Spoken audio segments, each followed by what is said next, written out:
Hey. So today we're going to be taking a look at another orchestrator, and today it's going to be Orchestra, which is a SaaS-based orchestration tool that pitches itself as the single pane of glass to your entire data platform. So we're going to run through some of the basic concepts it has, some of the things you can do with it, and hopefully by the end of this you'll have a decent understanding of what Orchestra could enable you or your data team to do. Now, what does Orchestra look like and what are some of the key concepts?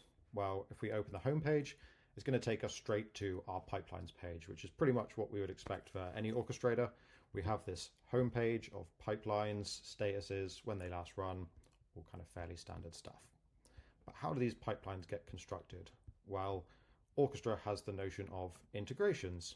So if we click over into this integrations tab, you can actually see that there is a bunch of predefined connections that Orchestra has to various tools.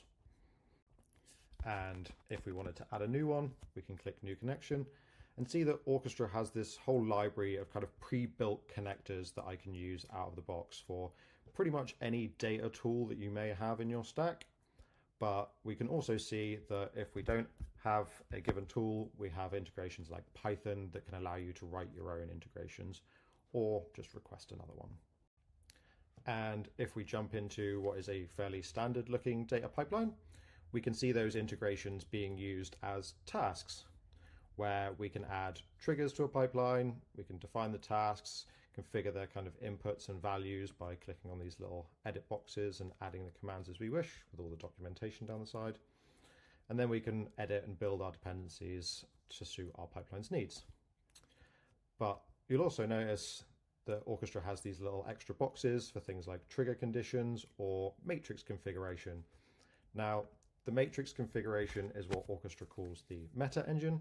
And what this allows you to do is create kind of lists of variables that you can then dynamically define these tasks in your pipeline. So if I called this, as it's suggesting, like region A and region B, then I could actually just very easily iterate that DBT task for different regions at the same time.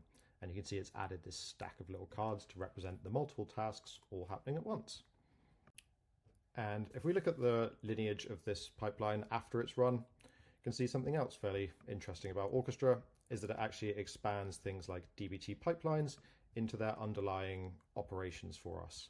And we can kind of toggle this on or off based on the settings in the lineage filters.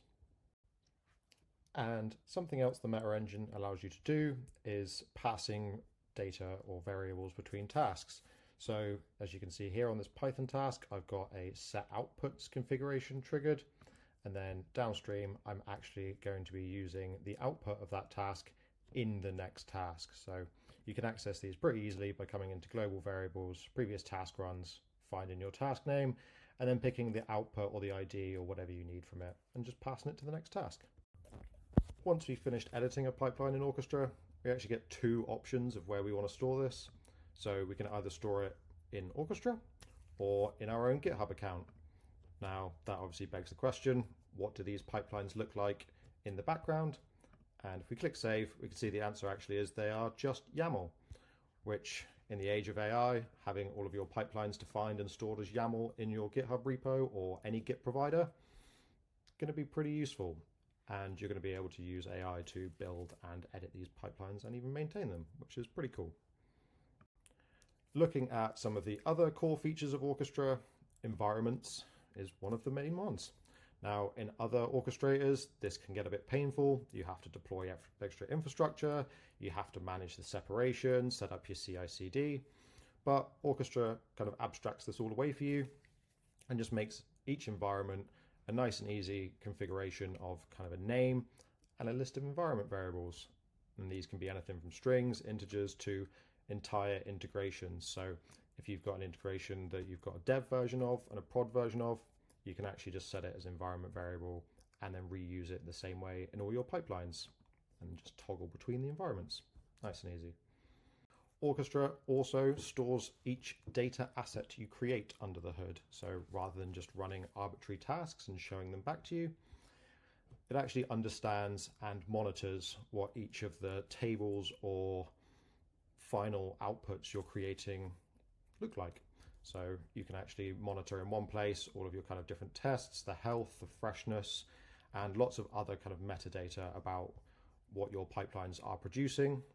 And if you then want to group these into specific kind of data products, then Orchestra has a concept called groups, where you can create a group, add various pipelines to it, and this allows you to get monitoring on, say, like all of the pipelines that produce our CDP or something like that. And as you can see, we're also provided with some fairly nice analytics pages, whether on a holistic view or by group, for us to come and dig into kind of a top-down view of how our orchestrator is running, where any bottlenecks are appearing, or where we're getting a certain amount of failures from. And finally, we have this tab called AI Agents, which you may not see in a whole bunch of other orchestrators. But what these are is kind of like pre-built templates or ideas of how you can use the various tasks and AI capabilities within Orchestra to build data pipelines in perhaps a different way than you used to. So if we were to take a look at this one, we can see it's actually built to review DBT code. So it will run the project, retrieve the manifest from within Orchestra itself, pass it to an LLM, and then actually send a message to Slack, or this is HTTP, so it could be back to GitHub, reviewing the DBT code and providing a full output. And that is pretty cool. So that's an end-to-end of Orchestra. It has a generous free tier, so jump in, have a play, let us know what you think, and thanks for watching.